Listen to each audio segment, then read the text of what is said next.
కౌశాంబీనగర రాజకుమారి సులోచనకు ఎంతకీ నిద్ర పట్టటం లేదు. కారణమేమంటే తెల్లవారితే స్వయంవరం కావున తనకు ఎన్నో ఆలోచనలతో మతి స్థిరముగా లేక వెన్నెలలో అటూ ఇటూ తిరుగుతున్న సమయాన అడవిలో నుండి ఒక వీణా గానము శ్రావ్యముగా వినిపించసాగింది.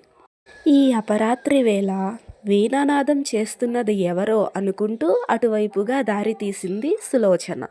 అక్కడ ఒక స్త్రీమూర్తి చక్కగా కూర్చుని వీణానాదం చేస్తున్నది.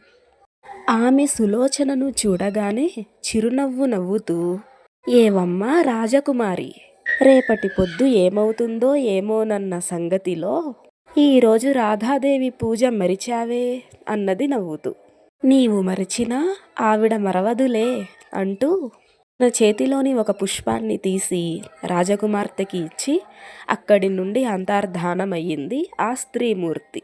ఆ సమయంలో ఆకాశం నుండి ఒక అశరీరవాణి, ఈ పూలు ఏ పాదపద్మాల వద్దకు చేరతాయో ఆతడే నీ భర్త అని పలికింది. ఆ పువ్వులను తీసుకుని రాజకుమారి కోటకి బయలుదేరింది. ఇంతలో తెల్లవారింది. చెలికత్తెలందరూ వచ్చి రాజకుమారికి స్నానం చేయించి తగు విధంగా అలంకరించి స్వయంవరానికి సిద్ధం చేశారు. స్వయంవరం జరుగుతున్నది. రాజకుమారి ఆ స్త్రీమూర్తి ఇచ్చిన పువ్వును తీసుకుని అందరి దగ్గరకు వెళ్తూ ఉన్నది. ఇంతలో ఆ పువ్వులన్నీ కోసల రాజైన కీర్తిసేనుడి పాదాల వద్ద పడినాయి. వెంటనే సులోచన వరమాల వేసి అతడిని వరించింది.